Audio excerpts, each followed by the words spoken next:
태극신금 2일을 시작하겠습니다. 사회적으로 형성되는 사용료들의 총합은 주가가치 지출로 전환되며 이를 통해 주가가치 지출률을 구할 수 있습니다. 그래요.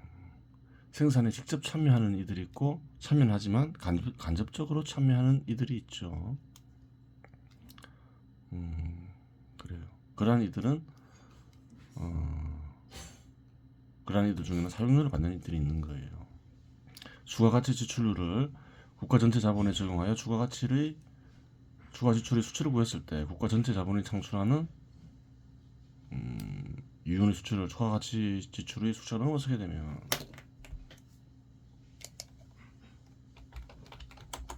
이렇게 쓰면 되겠죠.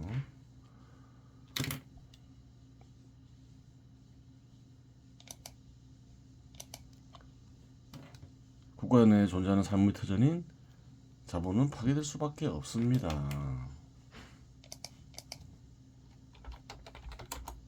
그렇죠. 정확한 수치를 구하기 위해서는 사용료의 세금 역시 포함시켜야 합니다. 세금도 역시 사용료로 볼 수 있다. 그래요. 세금에 대한 문제는 복잡하여 어떻게 포함시켜야 하는가 하는 문제가 있는데 가장 간단한 방법은 이윤에 부과되는 세금을 사용료에 포함시키면 됩니다. 세금에 관한 깊이 있는 내용을 정치 철학에서 다루도록 하겠습니다. 그래 앞으로 다루기로 한 것은 다뤄봐야 되겠죠. 경제 철학은 한번 다뤄봤고 정치 철학도 부분적으로 다뤄보긴 했죠. 그 정도는 완성해야 되지 않겠나 뭐 그런 생각을 하는데 그래요. 여기서 일정 기간 국가 전체 평균 이윤율이 일정하다고 가정할 경우 국가 전체 자본을 판을 이끄는 추가가치 지출률의 수치를 구할 수 있음을 알 수 있습니다. 생산 자본의 이윤율을 구하고 그 위에 간접적으로 생산에 참여하는 이들의 이윤율을 구하고 어떻게 되는가 살펴보면 되겠죠. 여기서 일정 기간 국가 전체 평균 이익률이 일정하다고 가정할 경우 국가 전체 자본을 판을 이끄는 추가가치 지출의 수치를 구할 수 있음을 알 수 있습니다. 마찬가지로 추가가치 지출의 변동이 없더라도 국가 전체 이윤의 크기가 감소하여 추가가치 지출의 수치 아래로 형성되어 국가 전체 평균 이윤율이 하락하면 이 역시 국가 내에 존재하는 삶의 터전인 국가 전체 자본을 파멸로 이끄는 사용을 할 것입니다. 사용료를 통해서 이익을 얻는 자본들이 있죠. 대표적인 금융자본인데 생산 자본이 없이는 또 생산 자본의 발전 없이는 그러한 자본, 예를 들어서 금융자본의 유지와 발전은 없죠. 그래요. 한국에서 생산 자본이 성장하기 전에는 금융자본 역시 성장하지 못했죠. 생산 자본이 성장하면서 그래요. 많은 화폐를 이전에 비해서 큰 화폐를 다루게 되면서 금융자본도 발전하는 거예요. 무관하지가 않다는 거예요. 따라서 후순적으로 통제할 필요성이 발생하는데 사용률에 아무리 관대한 입장을 취하더라도 이윤을 잠식할 정도로 사용률을 설정하는 것은 불법으로 규정하는 것이 옳다고 하겠습니다. 무지하거나 악령에 물든 인간들이 국가의 지도층 인사가 되면 높은 사용률을 합법화하여 국민들을 도탄에 빠뜨리고 국가를 파멸의 길로 이끕니다. 현실 당국도 그렇잖아요. 그래요. 중앙은행이 급격한 금리 인상으로 높은 사용률을 설정하고 있잖아요. 그런 게 대형 범죄라는 인식이 없어서 그렇다는 거예요. 무지니까 한 거죠. 무지하거나 악령에 물든 인간들이 국가의 지도적 인사가 되면 높은 금액을 했고 한국에서도 그러한 일이 발생했지만 다른 많은 국가들도 유사한 환경에 처했을 것입니다. 2017년에 이미 이러한 말을 언급했는데 그리고 많은 세월이 흘렀음에도 불구하고 고대부터 현재까지 고대도 마찬가지였고 바뀌지가 않는 거죠. 안타까운 일인 거예요.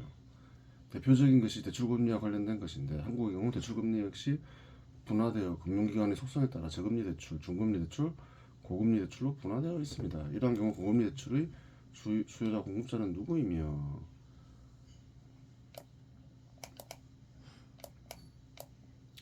그러한 현상이 발생하는 원인을 살펴보아야 합니다. 수요자의 경우 저금리 대출과 중금리 대출이 불가능하기 때문에 고금리 대출을 사용합니다. 그러면 고금리 대출을 수요자가 사용했을 경우 수요자가 어떻게 되는지 살펴보아야 합니다.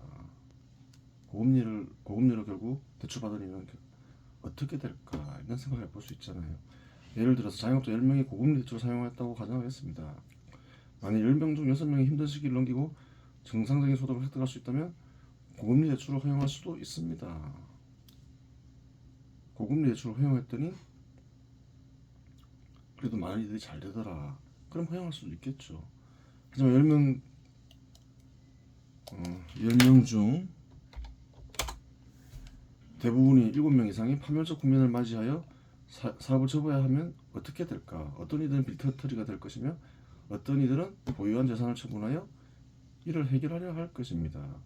이러한 경우는 제도적으로 고금리를 금지시키는 것이 옳습니다. 고금리를 사용한 이들이 어떻게 되느냐 조사할 필요가 있는 거예요.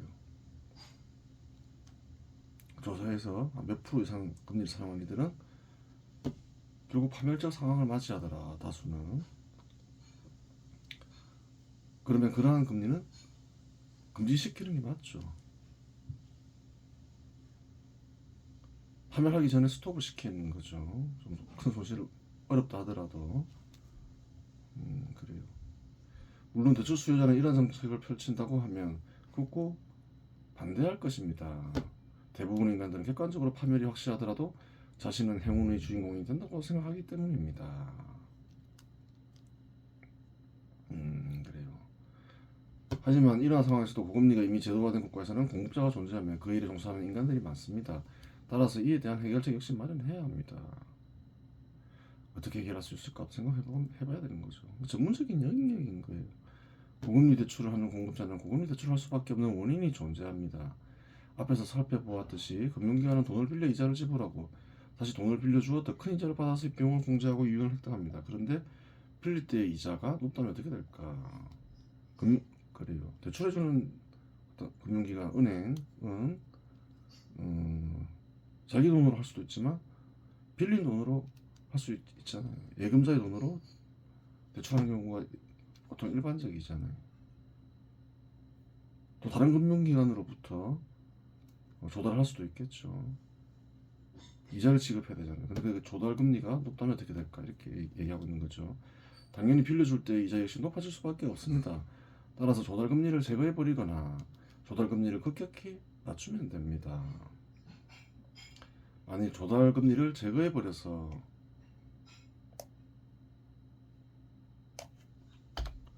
순자산으로만 대출 가능하고 자본의 일정 이상 크기가 되면 누구나 대출을 할 수 있다고 허용해주면 어떻게 될까? 현금을 많이 보유한 사람이나 소득자는 예금금리의 수익이 중요합니다. 따라서 저금리 대출하는 금융기관의 예금금리와 대출금리 사이에서 대출금리를 결정하여 대출을 시도할 것입니다. 그 경우 국가 전체 대출금리는 하락할 수밖에 없습니다. 저금리로 대출하는 금융기관에 예금해야 할 인간이나 조직체가 직접 더 낮은 금리로 대출을 하니 금융기관은 예금금리를 높일 수밖에 없고 그러한 인간들이나 조직체와 대출을 경쟁을 하니 대출금리를 낮출 수밖에 없습니다. 따라서 금융기관들이 수도적 기능은 급격히 약화될 수밖에 없습니다. 순자산으로 대출을 하는 것은 순자산만으로 대출하는 금융기관을 만들 필요가 있다는 거예요. 어떤 기업은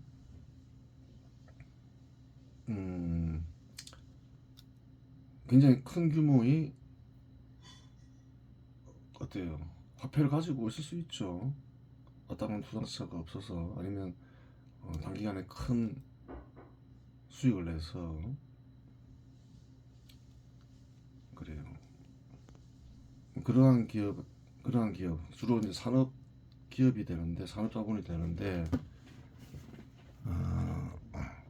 순자산만으로 금융업을 하겠다, 대출을 하겠다, 대출 통해서 이익을 내겠다. 그것을 막을 이유는 없죠. 순자산만으로 대출을 해서 이익을 얻겠다. 그러면 조달금리가 없잖아요. 그러한 기업은 예금금리보다만 이자를 더 받으면 더 큰 수익을 내죠. 조달금리가 없으니까 조달을 통해서 대출하는 금융자본보다는 이자가 낮아지겠죠. 괜찮은 방법인 거예요. 기술적으로. 조달금리뿐만이 아니라 저금리 대출, 중금리 대출, 고금리 대출을 분화되어 있는 국가에서는 공급자의 손실 발생률도 분명히 크게 영향을 미칩니다. 고금리 대출의 수요자는 저금리 대출과 중금리 대출을 받을 수 없기 때문에 고금리 대출의 수요자가 됩니다. 따라서 이러한 수요자들은 상당히 어려운 상황에 처해 있는 사람들입니다. 기업도 마찬가지겠죠. 고금리 대출을 이용하는 기업은 어려운 처지에 있는 기업이겠죠. 이는 고금리 대출 공급자의 손실률과 이어집니다. 손실률이 커지니 그 손실을 만회하기 위한 금리가 고금리에 포함되어 있습니다. 하지만 이러한 문제 해결은 쉽습니다. 위에서 언급한 정책을 펼치면 은행보다 더 낮은 대출이 가능해집니다.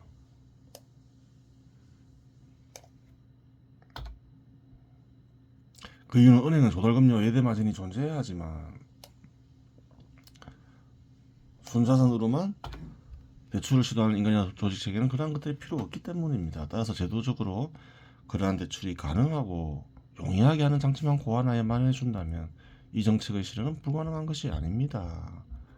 마지막으로 대출금리가 급격히 하락하면 법적으로 최고 대출금리를 급격히 낮춰야 합니다. 새로운 제도 하에서는 새로운 금융생태계가 만들어지기 마련인데 새로운 금융생태계가 만들어진 후에도 여전히 무지하고 악령에 물든 인간들은 존재하기 때문에 새로운 금융생태계 속에서도 고금리 대출을 하고자 하는 시도는 이어질 것이기 때문입니다. 그래요. 항상 관찰을 해야 된다는 거예요. 그리고 일정 정도 정부 기관이 중간에 반드시 개입해야 합니다. 이는 대출이 가능하고 용이하게 하는 장치에 개입함으로써 가능합니다. 정부 기관이 반드시 개입해야 하는 이유는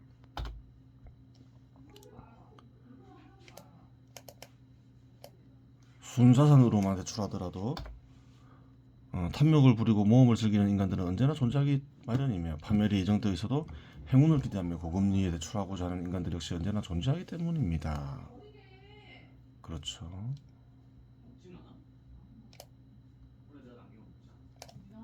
파멸적 상황에 이르게 하는 고금리 대출은 기본적으로 금지시켜야 되는 거죠. 그러한 일을 벌이는 이들은 엄밀하게 얘기하면 어떻게 해야 되나요? 사형에 준하는 처벌을 해야 되는 거예요. 그러면 정부기관이 은행 노릇하는 것 아닌가 하는 의문을 지닐 수도 있습니다. 은행도 사회적 기능이 있으니 그래서는 안 될 것입니다. 이야기 쉽게 말하자면 부동산 중개업자 노릇을 하면 된다는 얘기입니다. 하지만 그와 같은 역할을 할 때 수수료나 세금을 부과해서는 안 됩니다. 수수료나 세금은 예대마진과 다를 바 없기 때문입니다. 정부가 어떤 플랫폼을 만들 수도 있다. 순자산으로만 운영하는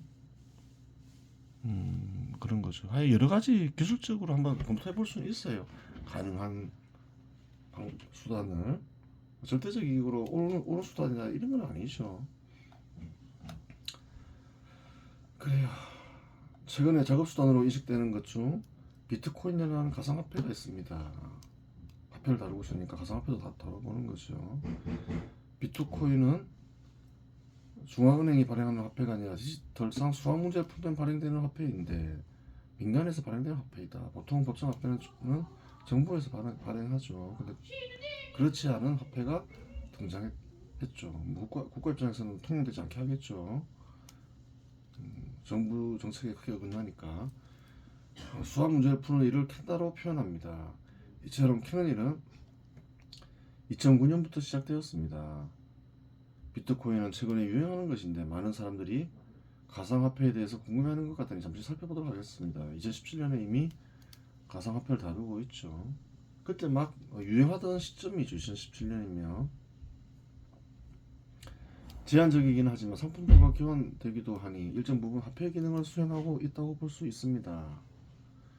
화폐는 다양한 상품과 결합되며 양적으로 분류와 결합이 가능한 상품인데 비트코인은 이 개념의 일정 부분을 합치하기 때문입니다. 하지만 비트코인을 저축한다고 하여 법정화폐처럼 이자를 주는 것은 없습니다. 하지만 화폐와 교환이 되고 있으니 교환 가치를 지니고 있다고 보아야 하는데 교환 가치로는 유용성 획득에 흡수되는 활동 지출량이라고 앞서 언급하셨습니다. 수학 문제를 풀어야지 나오니까 활동 지출을 흡수하고 있죠. 가치가 있는 거예요. 가치가 있긴 있다는 거예요. 유용성이라는 것은 사회적으로 형성되는 것인데 현재는 많은 사람들이 화폐의 기능을 수행하고 있다고 인식하고 있는 관계로 상품과 교환되기도 하고 법정 화폐와 교환되고 있습니다. 부분적으로 화폐 기능을 수행하기도 하죠. 유용성이 획득되었으면 흡수하는 활동 지출량이 비트코인이 지니는 가치가 됩니다.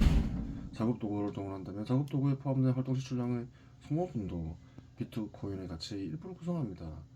비트코인은 수학 문제를 풀면 일정량을 획득할 수 있는데 여기에는 활동 지출 함축인 신동 지출이 필요하고 흡수되는 활동 지출량은 처음 발행되기 시작할 때는 적게 들었으나 시간이 지날수록 다량의 컴퓨터와 신동을 필요로 함으로써 활동 지출량이 커지고 있는 상황입니다. 그래요. 비트코인은 BTC라는 하나의 단위를 지녔으니 비트코인 전체에 간직된 활동 가치는 발행이 중단되면 평균화 과정을 거치게 됩니다. 캘 때마다 어려워지니까 활동 지출 소모된 활동 지출은 다 다르지만 다 캐지고 난 뒤에는 다 캐지지 않더라도 계속 평균화 과정을 거치겠죠. 하지만 비트코인의 수요가 공급을 초과하고 있는 상태에서는 동원하는 작업 수단의 소모품과 필요한 활동 지출량의 가격이 결정될 것입니다. 그래요. 비트코인을 획득할 수 있는 양이 결정되어 있는데 더 이상 발행되지 않게 되었을 때 2100만 BTC 정도까지만 발행 가능하다 하죠. 어떤 현상이 발생하는지를 살펴보아야 합니다. 발행되지 않더라도 컴퓨터와 같은 도구의 도움을 받는 신동의 생산성은 증대되니 과거의 신동 지출량의 가치는 하락할 수밖에 없습니다. 가치만 따지자면 그렇다는 거예요. 따라서 화폐의 기능으로만 인식된다면 발행 완료 후 하락하게 됩니다. 하락할까 하락하지 않을까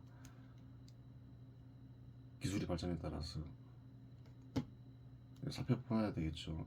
그러면 가치가 하락하지 않는 경우가 발생할 가능성을 살펴봐야 하는데 비트코인이 보석 기능이나 예술 작품의 기능을 획득하면 가치가 고정될 수 있습니다. 그렇죠.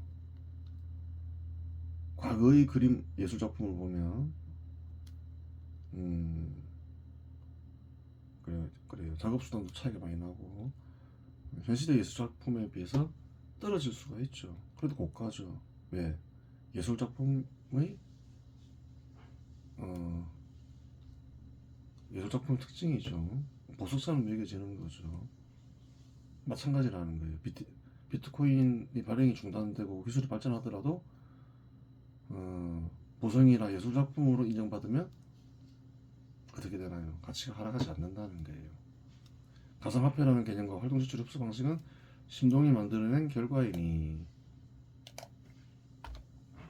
보석보다는 예술 작품에 가까우며 분할 거래가 가능하다는 점에서 유용성을 획득하기 용이하니 발행이 끝나는 시점에서 가치가 고정될 가능성이 크며 그 이유는 화폐 가치의 변동에 따라 가격이 변동된다고 하겠습니다. 이글슨이는 다양한 가상화폐가 있지만 비트코인은 그래요. 갑자기 사라지는 것이 아니다. 그래, 역사성이 있다. 예술 작품에 가깝다. 안 사라질 것이다. 이렇게 얘기하고 있죠. 이 당시에도 가상화폐 실체가 없어서 사라질 것이다라고 예상한 사람들이 많았죠. 근데 이제 이글슨이는 그렇지 않다. 예술 작품의 성격을 지니고 있어서 안 사라질 것이다 했는데 아직까지는 안 사라졌어요. 앞으로도 안 사라지겠죠. 가격이 급등하겠지만 화폐로서의 기능을 지속적으로 수행 가능한 가상화폐를 만들고자 하면 활동 지출을 흡수하는 방식을 다음과 같이 설정하면 됩니다. 도구의 발전으로 인한 심동의 생산성 정도도 존재하니 생산성에 비례하여 난이도를 어렵게 하여 발행하는 물량을 설정하면 되고 총 발행 물량을 설정하면 됩니다. 총 발행 물량도 있어야 된다는 거예요. 귀하게 만들어야 된다는 거예요. 왜 그런가요? 실체가 없죠. 실체가 없으니 보석이나 예술장법의 성격을 지니게 해야 된다는 거예요. 거기에 실패하면 사라진다. 사라진 가상화폐들도 많죠. 사회적으로 시끄러웠죠. 그러면 지속적으로 일정한 활동 지출을 흡수하면서 일정한 가치를 지니게 되는 관계로 화폐의 기능을 수행하기 용이해집니다. 하지만 화폐의 기능의 수행이 용이해졌다고 하여 화폐인 것은 아닙니다. 다양한 상품들과 교환이 가능한 상품이 되지 못한다면 아무리 획기적인 발상이라고 하더라도 화폐가 아니기 때문입니다. 각국의 정부들은 가상화폐가 화폐로 통용되기를 원하지 않겠죠. 그러면 화폐를 동안 정책이 힘들어지잖아요. 실상 가상화폐라는 단어는 적절하지 않을 수도 있습니다. 그런 것처럼 생산물을 담보로 하지 않는 법정화폐 역시 만들어진 형식만 다를 뿐 가상화폐이기 때문입니다. 가상화폐는 이미 통용되고 있다는 거예요. 통용 주체가 누구이냐일 뿐이지 민간이냐 정부이냐. 최근 비트코인 가격이 단기간 급등했다고 하는데 그 가격이 흡수한 활동 지출량과의 불일치가 심하다면 폭락은 불가피합니다. 그 사이에 폭락도 있고 폭등도 있고 뭐 그랬죠. 2017년이니까 한 7년 흘렀죠. 2024년이니까. 따라서 어느 정도의 활동 지출량이 흡수되고 있는지를 모른다면 투기 수단으로 접근했다가는 손실을 볼 가능성이 10중 8구이니 접근하지 않는 것이 현명하다고 하겠습니다. 가상화폐 같은 거 투자하지 마라 이렇게 얘기하고 있는 거예요.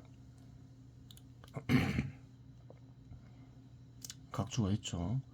실체가 없고 급등량이 심한 금융상품의 경우 그러한 금융상품을 투자한 이들 대부분은 손실을 본다. 그러한 금융상품은 개인의 재산 형성을 방해하므로 금지하는 것이 맞다 이렇게 얘기하고 있는 거예요. 실체가 없고 급등량이 심하다. 대체로 그러한 금융상품에 접근하면 어떻게 되나요? 실체가 있어도 손실을 보는데 실체가 없으니까 큰 손실을 보겠죠. 과연 맞을까?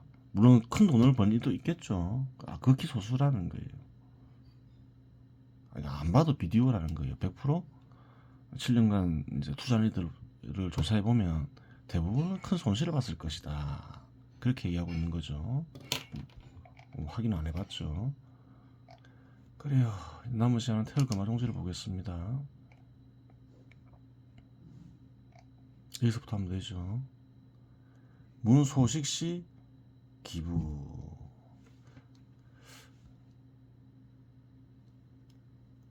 사라지는 숨. 소멸하는 숨. 이것이 곧 기가 아닙니까? 기는 무엇입니까? 이렇게 묻고 있는 거죠. 그래요. 기 하는데 도대체 기가 뭐냐? 그걸 묻는 거예요. 이제선 기를 무엇이라고 대답하는가 봐야 되겠죠. 답은 이러하다. 시기 수선소식. 시 옳다 맞다 이런 뜻이 그렇죠. 옳다. 기라는 것은 사라지는 숨을 가리킨다. 본뜻을 감추고 있죠. 코로 숨 쉬는 숨은 아니죠. 내뱉고 흡수한 그래요. 그런 숨이 아니에요. 즉 양승 음강야. 즉 양기를 가리키죠. 양기는 오르고 음기는 떨어진다. 본뜻을 감추고 있죠. 오르고 떨어지는 것은 무엇일까? 어리작용이 일으키면 어떤 거는 신의 마음에 거듭난다 했죠. 양기는 어리다 이렇게 생각할 수 있는 거죠. 그러면 음기는 뭘까요? 넉 혹은 넋의 집을 받는 의식 이렇게 풀게 되는 거죠. 사라지는 숨이 무릇 기 아닙니까? 옳다. 기는 모름지기 사라지는 수입니다. 양기는 오르고 음기는 떨어진다. 참 뜻을 보겠습니다. 마음을 살펴보면 이런저런 생각이 나타났다 사라지기도 하고 이런저런 생각하는 존재가 나타나긴 하는데 이런저런 생각을 하는 존재가 기입니까? 맞다. 마음을 관찰하면 나타날 것이 무엇 있겠나. 오늘은 나타나는 건 표정으로 나타나건 이런저런 생각뿐이고 이런저런 생각을 하는 존재가 나타나지. 하지만 이런저런 생각을 하는 존재를 그대들은 다 같은 존재라고 생각하기 쉽지만 정말 그럴까? 어리작용으로 인한 생각은 어리 생각하는 것이고 넋의작용으로 인한 생각은 넋에 사로잡히는 의식이 하는 것이다. 어를 양기라고 부르고 넋을 은기라고 부른다. 양기는 어떤가는 신의 마음에서 비롯되었으니 어떤가는 신의 마음으로 돌아가고 은기는 집착으로 올록진 인간의 마음에서 비롯되었으니 집착으로 올록진 인간의 마음으로 돌아간다. 맞죠? 양기는 상승하고 은기는 하강한다. 의 본뜻에는 이런 뜻이 간직되어 있는 거예요. 문신기 부조. 신기는 뭐가 될까요? 그럼 아까 어리라 했죠. 양기죠. 양기는 왜 부족합니까? 이상하잖아요. 처음부터 크다면 누구나 다 손쉽게 어딘가는 신의 마음에 거듭날 것인데 왜 부족하냐 그렇게 물어볼 수 있잖아요. 다발 신기는 부족하니 양기가 부족하니 충분하지 못하면 줄어들기 때문에 장기에 걸쳐서 고로 잘 보충해야 된다. 그것을 줄어든다는 거예요. 시간이 지날수록 그 말은 무엇인가요? 처음부터 부족한 건 아니었다. 근데 자꾸 줄어든다. 그렇게 얘기하는 거죠. 그래서 보충해야 된다. 보족 즉 홍상승 보충하여 충분해지면 핫도불처럼 위로 오른다. 그래요. 용호 현관 일시 돈년 용과 호랑이라는 그 신비한 관문이 단번에 일시에 갑자기 돈 나타난다 이렇게 얘기하고 있어요. 용은 어떤가는 신이 되겠죠. 호는 인간의 마음에 나타난 얼은 또 어떤가는 신이 한 형태죠. 얼을 통해서 어떤가는 신의 마음에 거듭나면서 어떤가는 신과 같이 하나가 된다 했죠. 그 용호 교구라고 하죠. 갑자기 일어난다 이런 거죠. 참 뜻을 보겠습니다. 얼이 충만하다면 굳이 애쓰지 않더라도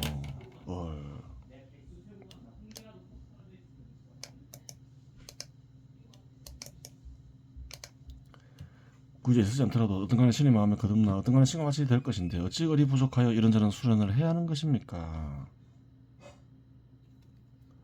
얼이 부족하면 수련한다고 되겠는가?